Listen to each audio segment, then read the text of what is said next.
All right, this is a two-proportion confidence interval. And it's a 2006 Form B, and it's question 2. A large company has two shifts, a day shift and a night shift.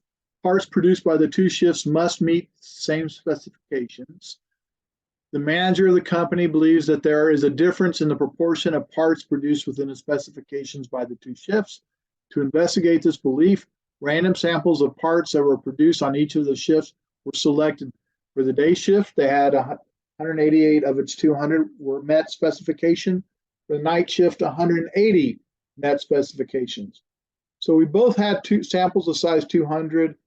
The night shift had 8 less that met specifications, or the day shift had 8 more that were good. So use a 96% confidence interval to estimate the difference in proportions of parts produced with specifications by the two shifts. So I always like to write my null and alternative, even though it's not necessary for a confidence interval. So the two proportions are equal, and since it's a confidence interval, all confidence intervals are two tails. In fact, this has 0.96 here, and this is going to be 0.02 in this tail and 0.02 in this tail, and that's a not equal symbol. So P1 is the true population of parts that meet specifications from the day shift, while P2 is the true population of parts that meet specifications from the night shift. Random samples of 200 for both shifts is given. It's reasonable to assume that they're independent because the day shifts should not affect the night shifts. Of course, I don't know if that's really true. The day shift may mess it up for the night shift, or the night shift may mess it up for the day shift, or vice versa. It can make a mess and damage equipment and machinery. N is less than 10% of the population for both. It's reasonable to assume that 2,000 parts are made during each shift. So what I did not say, and I have to say it, is it's a two-proportion Z test.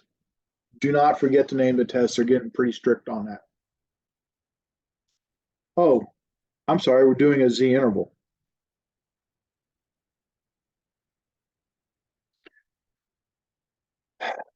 Because it's a 96%. There's my formula. We're going to cross this out.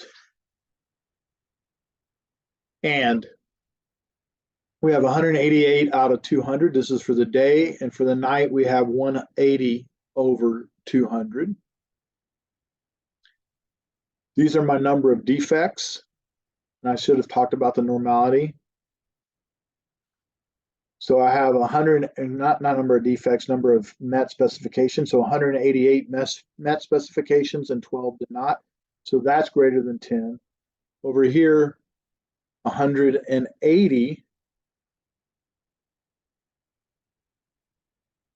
is greater than 10, and 20 is greater than 10. So both samples are large enough to use a normal approximation. I can't believe I left that off, or wasn't about to say it. Super important.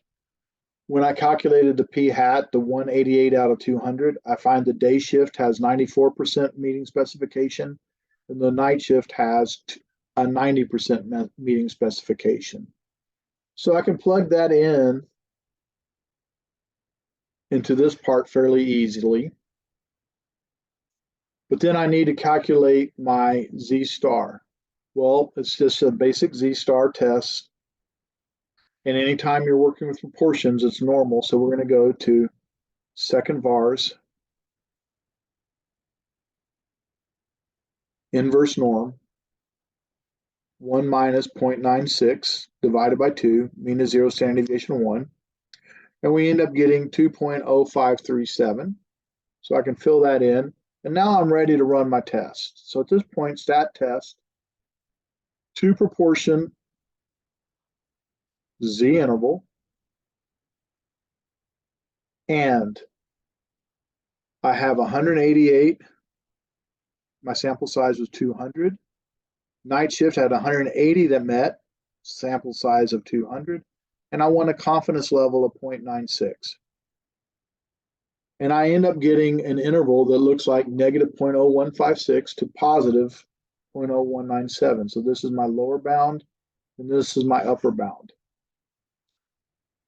And I don't know what the difference is, but I know the difference lies somewhere in that interval, or I'm 96% confident that the difference is in that interval. So we're 96% confident that the true population proportion for the difference of parts that meet specification, must have the order, lies within this interval.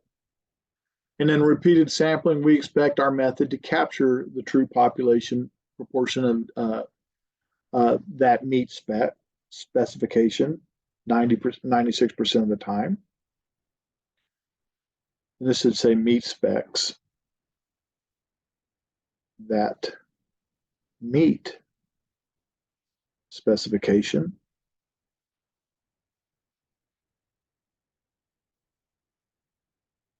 So based only on this confidence interval, do you think that the difference in the proportions of parts produced within a specification by the two shifts differ significantly?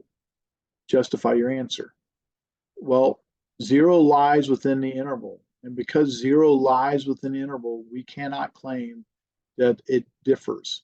We know that in our sample, the night shift had fewer. They had 180 versus the day shift having 188.